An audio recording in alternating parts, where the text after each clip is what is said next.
Yo, what's good, people? It is your boy Baba J. Welcome back to my YouTube channel. Today, we're doing something a little bit different. So, I wanted to discuss a topic that I've been seeing floating around on social media for the best part of 2 years now. And it's this idea that La Liga or the Spanish league in general is boring. And this is mainly coming from English football fans. And a lot of the times, the reasoning behind this is because there is predominantly two teams, Barcelona and Real Madrid, over there in Spain that dominate the league, and very few teams outside of that ever have a chance at really competing for any of the major trophies. So I think one of the main reasons why this conversation has picked up a bit of steam in the last couple of days is because we all watched the Super Cup or Super Copa last night, and it was, of course, as you would have predicted, Barcelona versus Real Madrid. And my timeline was absolutely flooded with hundreds, thousands of people poking fun at Spanish football, saying that it's the same two teams every single year going for all the trophies. Surely this must get boring. And I think I've been a victim of falling into that narrative, over the years. I have a friend in my group chat who is a massive fan of the Spanish league, and he's always talking about it. And everyone else in the group chat is like, bro, get that ish out of here, man. And we end up trolling him. But when I saw everyone just going crazy on Twitter, I was like, wait, this narrative is really real. A lot of English football fans do not rate Spanish football. And obviously, Twitter isn't the right place to have this kind of a conversation, because I want it to be honest, I want it to be objective. And ultimately, I actually want to go through the different reasons why people think the Spanish league isn't as good as the English Premier League. And I want to learn as I make this video myself. So here's how this video is going to work. But before we do that, if you're new here, please subscribe, drop a like, hype up the video, leave a comment. Let's get acquainted. I'm a very friendly guy. I love football. Football is my passion. And this is a new journey for me, and I want to take you guys on it. So yeah, let's get into it. So the way I want this video to work is, at first, I just want to go through like the historical context of what is largely seen as the best league in the world. And I want to talk about how Italian football, at one point in my youth, was seen as the pinnacle. Spanish football was up there as well with the Galácticos. And then we had the prime Barclays era. And since then, it's kind of been widely accepted that the Premier League is the best. So I want to go through the historical context. And then I want to lay out an objective criteria for what actually makes a league entertaining. And then I'm going to do a head-to-head versus out of 10 for each of these different criterias to basically find out which league truly is better, and if people are just pushing narratives and agendas when they say that La Liga is boring. So let's start off with the historical context. I'm born in 1994. I'm Nigerian. The team I support, if you can't tell, Arsenal. Yeah. But my dad, he came from Nigeria when he was younger, lived in America for a while. And in my household, we watched all different types of football. I have an old picture of me on my birthday, and you can literally see on the TV in the background, Inter Milan versus AC Milan. Was it me watching it? No, it was my dad. But those were the early days when I was just getting into football. So this is what I was seeing. If you fast forward to 2026 today, that scenario will never happen again. My dad would not be watching the Italian league. He's only going to be watching the Premier League, or at best, El Clasico. So I think for me, again, I feel like it's widely accepted that the Italian league was the best league in the late 90s and in the early 2000s. And it's understandable. AC Milan, Inter Milan, Juve, those are like the big teams at the time. That's where the money was. That's where the big players were. I'm showing my age here, but I used to play a lot of Pro Evolution Soccer. And like I said, although I supported Arsenal, the teams that I would pick more often than not would be AC Milan and Inter Milan. And that's from my opinion, because they had the best players. You know, you're talking about the likes of Kaká, Ronaldo, Ibrahimovic, Seedorf, Maldini, and the list just goes on. These are all-time greats. And at the time, it was an honor to watch these players. And I think the Italian league was praised and put on a pedestal, not just because of these big names, but also because of the style of football. It was seen as a league that embraced tactical ingenuity, defensive solidity, and it just had aura, you know. A lot of the big players wanted to go there because of the city, Milan, and because it was one of the fashion capitals of the world. And at the time, it just seemed like the place to be, you know. Fast forward, we had the Galacticos era in Spain, Real Madrid and Florentino Perez investing a whole load of money into Real Madrid and essentially establishing them as the superpower within football. And at the same time, you had Barcelona, you know, their famous academy, La Masia, churning out a wonderful generation of players that will go on to dominate Spanish and European football. So I would say Italian football, Spanish football, definitely that was the pinnacle in my youth. But as I got older, something changed, something shifted. And I think a lot of it is to do with, of course, the takeover that happened within English football when the Premier League was formed. And of course, the Barclays sponsorship came in. And all of a sudden, all of the money was in England. A lot of the big players wanted to play in England. And the league was kind of rebranding. It was highly regarded as a league where it wasn't about technical play.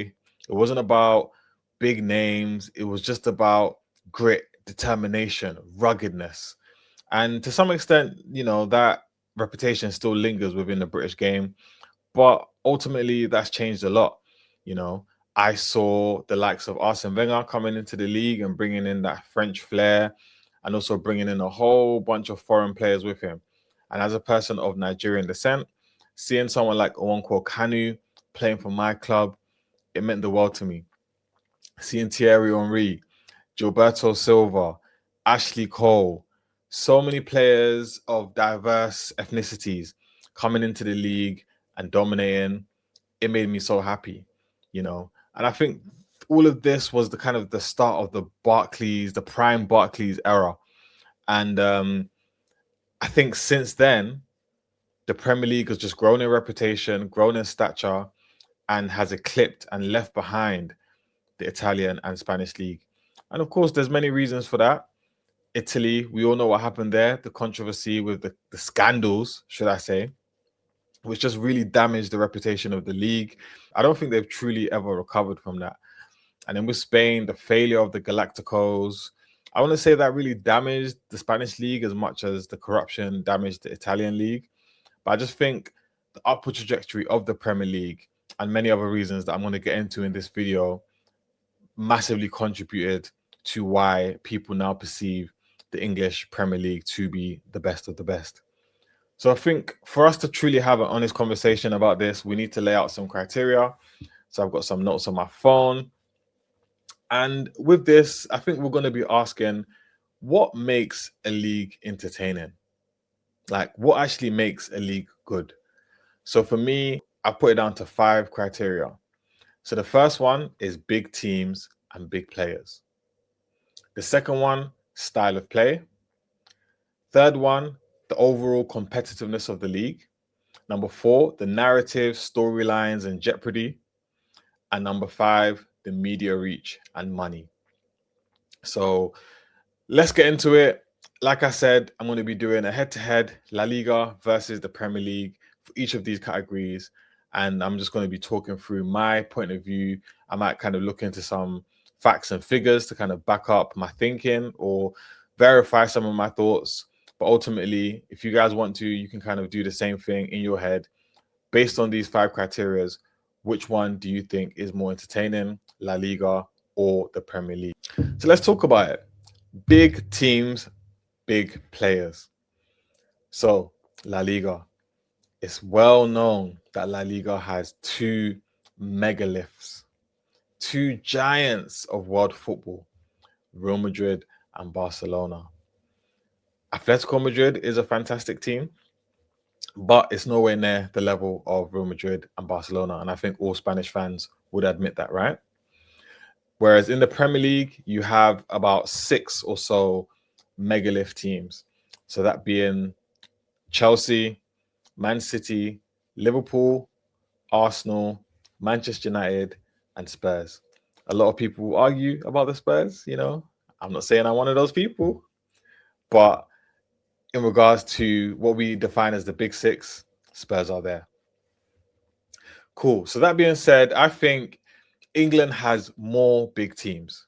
That is undeniable. But Spain has the biggest teams. And I think a lot of that is down to, of course, the big players, Cristiano Ronaldo and Lionel Messi. So out of all of those Premier League teams that I named, I think the only one that is in competition with those two is Manchester United in terms of size, global reach, star players, etc. I would say Real Madrid is number 1. I would personally say that Barcelona is number 2. And then I'll think Manchester United, number 3. And then all of the other Premier League giants after that. And then Athletic and whoever else you want to include into that. But the thing is, obviously, Spain still has other big teams. And so does England. There's some massive teams in England that, of course, I haven't mentioned here. But would you guys agree with my assessment so far? And the reason why I put Barcelona ahead of Manchester United is just purely because of that golden generation that they had with Lionel Messi, of course, at the forefront. Lionel Messi, in and alone of himself, makes Barcelona a bigger team, in my opinion, than Manchester United. Some people will disagree, but it's here or there, could go either way. Cool. So in terms of big teams, I would say I would give La Liga a score of 8 out of 10. And I would give the Premier League a score of 8 out of 10 as well. And of course, like I said, La Liga has 2 teams that are bigger than anything the Premier League has to offer. But the Premier League has more big teams, right? Does that make sense? So I would say 8 right now. In terms of big players, in my opinion, La Liga takes it.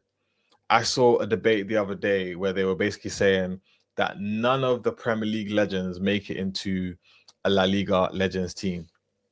And I looked at the comparison of both teams and I could not disagree with that take. Although the Premier League has had massive giants of the game, you're talking about, of course, your Cristiano Ronaldos, you're talking about your Thierry Henrys, you're talking about your Wayne Rooney's, you're talking about your Didier Drogba's, you're talking about your Kevin De Bruyne's, you're talking about your Mo Salah's, if you want to look at more recent times. But when you compare that to the names that are played in the La Liga, it's just not really comparable, if you're talking about quality of player and also if you're talking about just the global stature, Messi and Cristiano Ronaldo alone for me, it just washes the Premier League, and you look at those Galácticos, God, Zidane, R9, you have players that kind of crossed over, the likes of Ibrahimovic, obviously CR7, like I mentioned. Henry also played in La Liga as well. But in my opinion, I'm going to give big players to La Liga.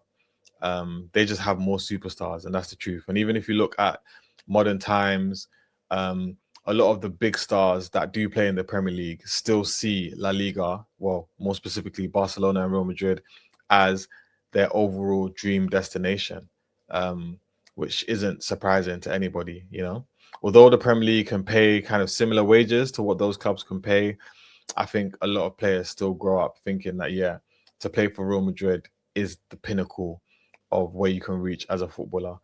So in regards to that, I would give the Premier League a score of 7, and I would give La Liga a score of 9. Is that fair, guys? Let me know in the comments. So moving on to style of play. Again, I watched the Super Cup yesterday, and although people were saying, "Oh, it's boring because it's the same teams all the time," I hear it. It's true, but the quality of the football on display was fantastic. It was a very open game. You could see the individual skill from each and every single player.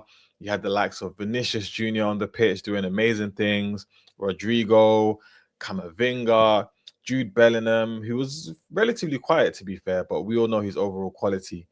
Um, and then you had Barcelona with the likes of Lamine Yamal, Pedri. Who else played well yesterday?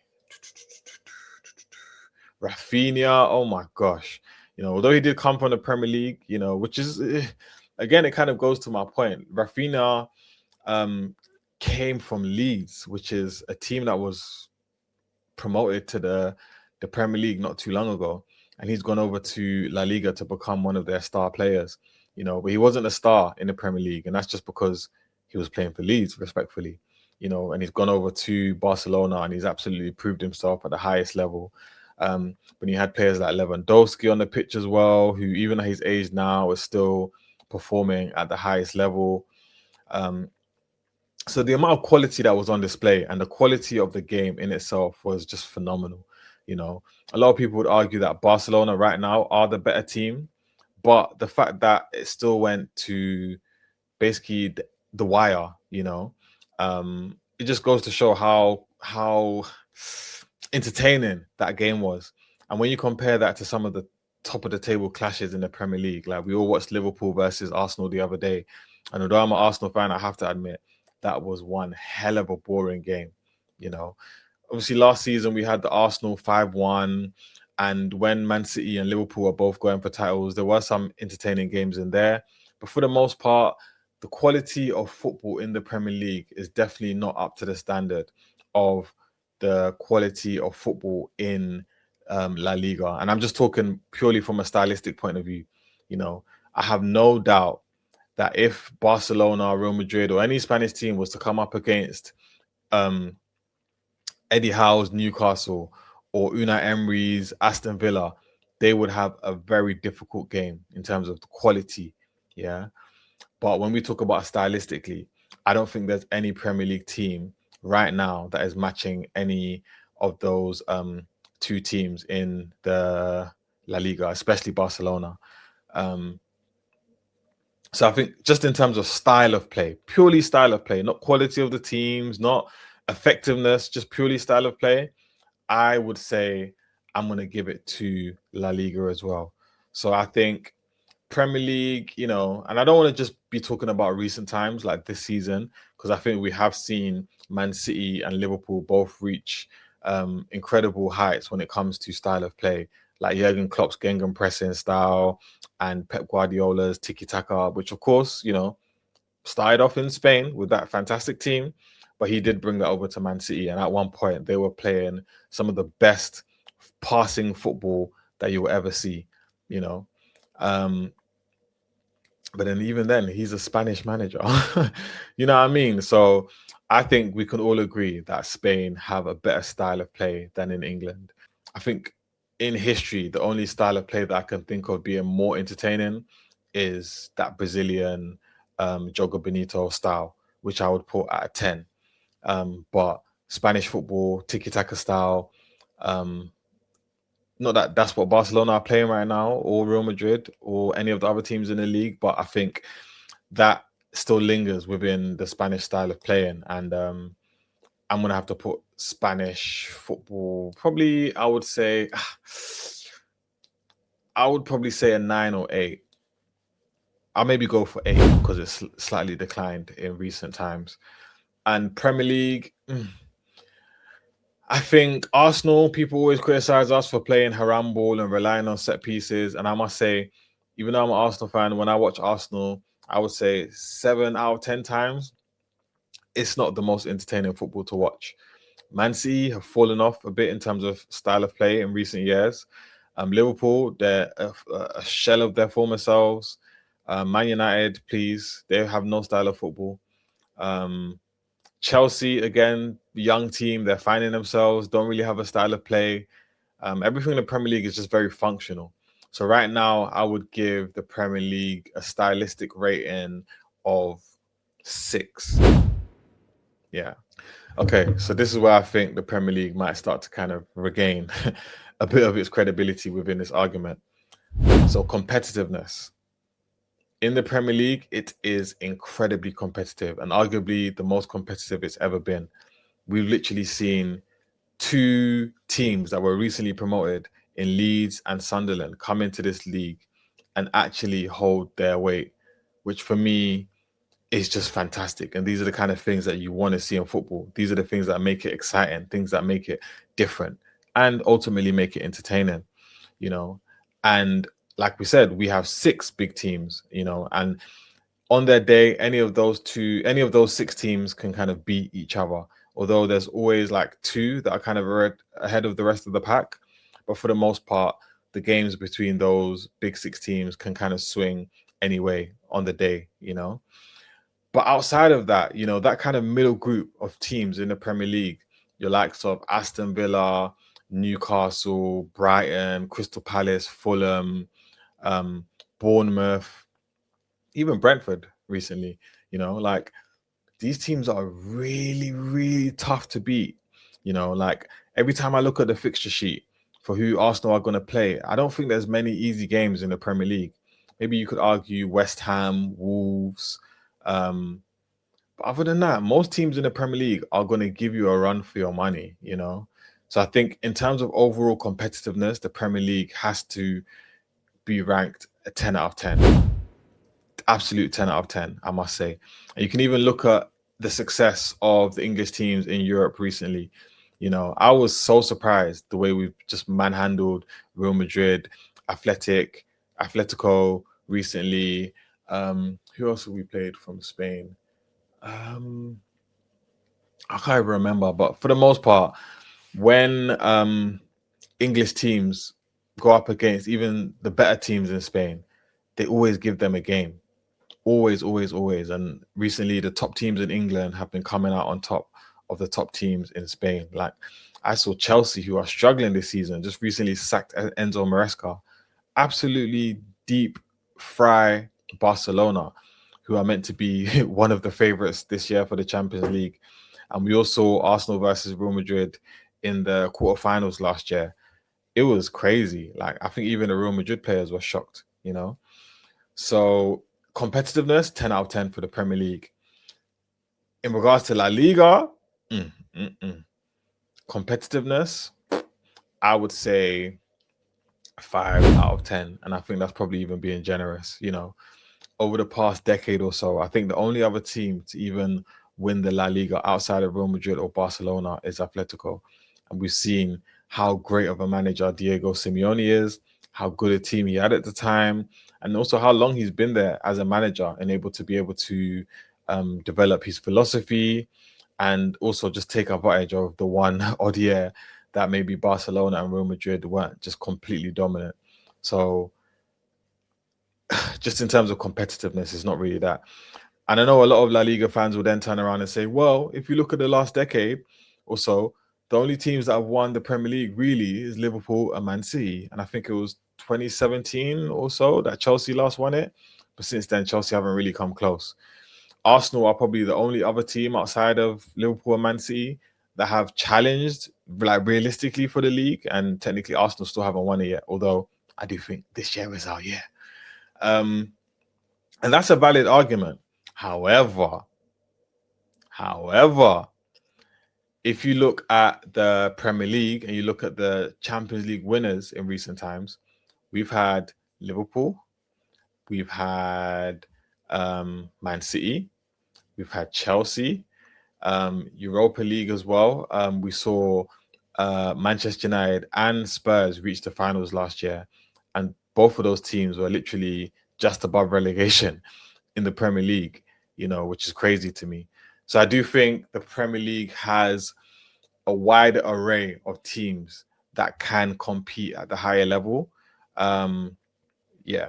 But I'm happy to be challenged on that. This is just, me speaking from my mind. I'm not looking at no charts or graphs or anything like that. Like, if you disagree, feel free to let me know in the comments.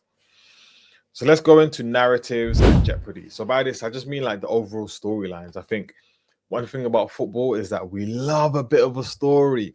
We love a bit of lore, and I do think the Premier League has so much lore, so much fairy tale stories, and so many narratives. But I think La Liga has some of the biggest narratives that we've ever seen in football. So for me, the Messi versus Ronaldo clash was generational. And I think it's what has made football turn into this global super sport that we see today, and that clash lasted for the best part of 2 decades, close to almost 2 decades. Well, yeah, maybe not 2 decades, but close. And I think that's the biggest narrative that we've ever seen in football. Like, till this day, Messi stands and Ronaldo stands are going to war, and I think part of this World Cup, the narrative is still there. Like, I don't know whether either of those teams, respectively, Argentina and Portugal, are going to even reach the final. Who knows? But that narrative is still massive within football, and we see the ramifications of that across the world and across culture in general. Like the famous streamer I Show Speed right now, his whole come up was because he picked the side of Ronaldo in that famous clash. And we see how much of a global superstar he's become himself just off of latching on to the back of that storyline / narrative, And the jeopardy involved with that is, of course, who is going to be crowned the greatest player of all time.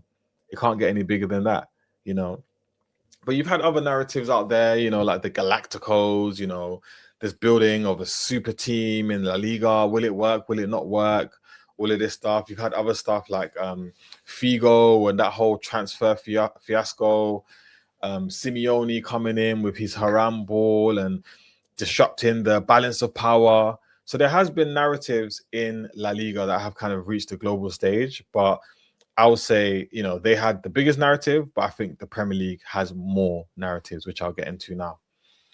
So when I was growing up, the main narrative in the Premier League was, of course, Manchester United and their dominance, Sir Alex Ferguson, and then Wenger coming in with his new philosophies and his new flair and bringing in foreign players and changing diet regimes and all of this stuff and disrupting that balance of power.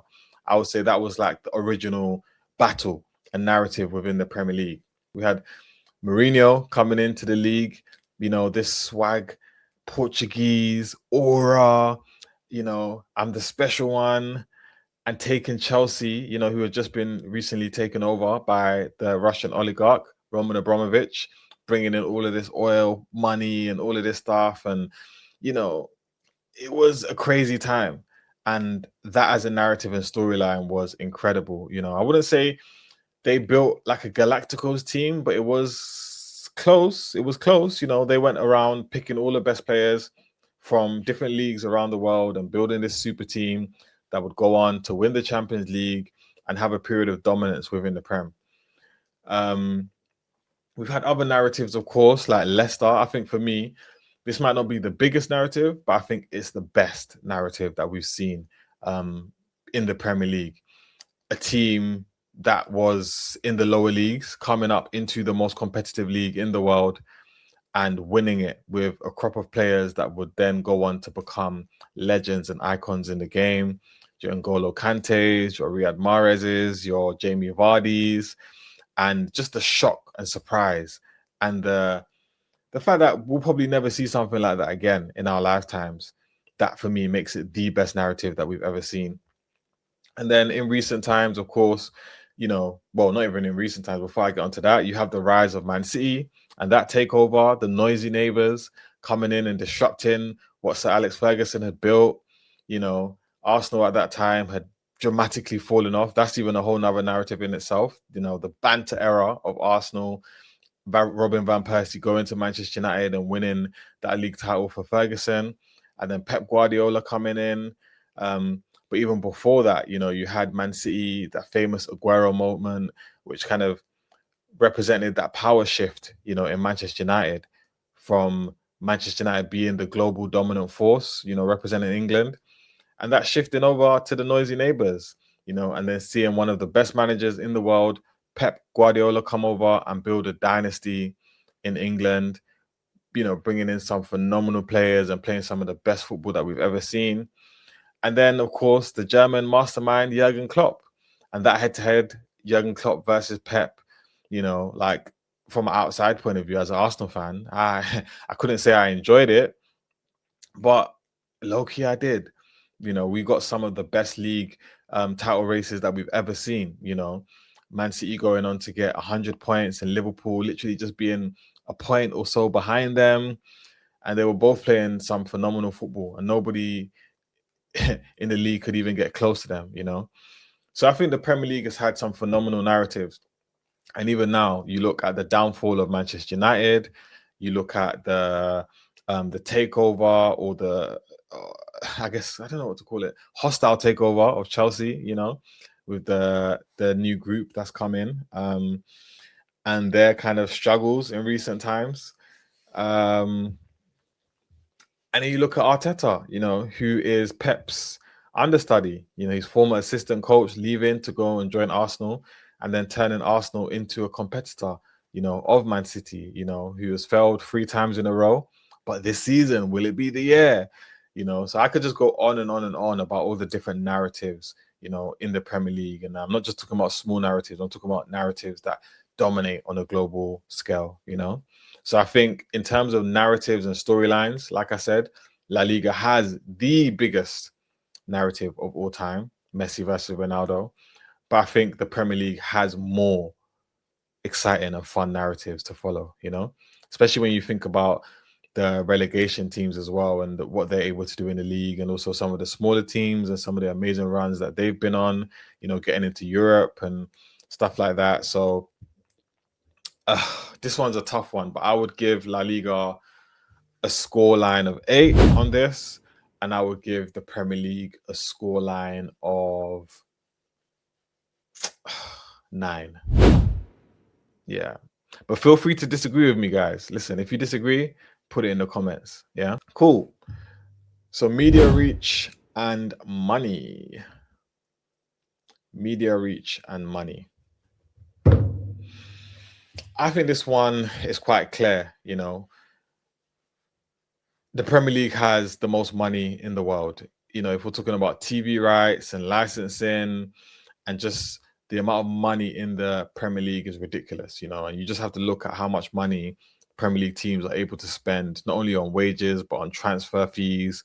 It's ridiculous. I think the Premier League outspends every other league combined, which is crazy, and of course we've got Sky Sports over here, who is our major broadcaster, and through them and maybe a few others, like English football has become a global superpower. And I think there's a lot of sociological factors that play a part here as well. We all know about England's colonial reign over the world, and English being such a dominant language across the globe. Most places you go to, if you speak English, you can get by, in regards to communication. And I think that helps a lot when it comes to the media, storytelling, and just kind of just general coverage of the sport, whereas in Spain, don't get me wrong, Spanish is a global language, but it's just not at the same level of England, and even if you look at South America, where Spanish is of course like a massive language, they've got their own amazing league which they love and they would ride and die for, so I don't think they're as interested in La Liga as some of the other English speaking countries around the world. And then also when you factor in the diversity of England as a whole, especially London, it is one of the most diverse places in the world, So for me, for example, like I said, I have Nigerian descent. So seeing a player like Nwankwo Kanu or JJ Okocha, or Yakubu, Obafemi Martins playing in the Premier League, that meant a lot, And if you go back to Nigeria now, you will see how much of a stranglehold the Premier League has on that country, and not just Nigeria, every country in Africa. You've got the likes of Didier Drogba from, of course, Ivory Coast, So I think all of these things helped lay the foundations for making England and the English league, as popular as it is today. Um, and I think just because of that money over time, England and English teams have managed to acquire a much more balanced playing field in regards to quality of players. So although most of the top players in the league play for the big six, pretty much every team in the Prem has phenomenal players across the board, that most teams around the world would struggle to purchase, not just because of their quality, but also just because of that English tax, that you have to put on English players, which is crazy in itself, but it's true, you know. Um, but that's not to say La Liga doesn't have any money. We all know how rich Real Madrid are. If anything, they are the richest team in the world. And Barcelona, although they're having their financial struggles right now, let's not act like they're a poor club. They can still afford to pay the wages of some of the biggest stars in the world. But when it comes to money and media coverage, overall, I just think there's no real comparison, really. The Premier League has the majority of the money within football. Some people say it's not fair and this, that, but it is what it is. And you also see that kind of trickling down through the English football pyramid. Every country's football pyramid works differently, but the way it works in England is that a lot of that money from the TV rights and stuff, it gets trickled down, which means that we have teams in the championship that have a ridiculous amount of money. We've seen teams come up into the Prem and outspend teams that have been in the La Liga for years. It's not a joke. I think most clubs around Europe are jealous of how much English clubs are able to spend on players. So if I was to give this an overall rating, I would say in terms of media and money, oh my gosh, sorry, I've just seen the breaking news that Xabi Alonso has left Real Madrid with immediate effect. That is crazy. Okay, so yeah, La Liga in terms of money and media reach, I'm sorry, I have to give it a 6. Because although Real Madrid have money, we've seen them somewhat struggle in recent years to be able to pay out the transfer fees for some of the biggest stars. And we see them waiting for players to run down their contracts and stuff, which is smart. It's good business, but I don't think they have as much money to spend on players as Manchester City, Manchester United, even Arsenal in recent years, Chelsea. And I think one thing about Real Madrid is they spend a lot of money on wages. So that's probably where a lot of their money is tied up. So similar thing for media reach. I don't think it even comes close when it comes to coverage generally of the English game.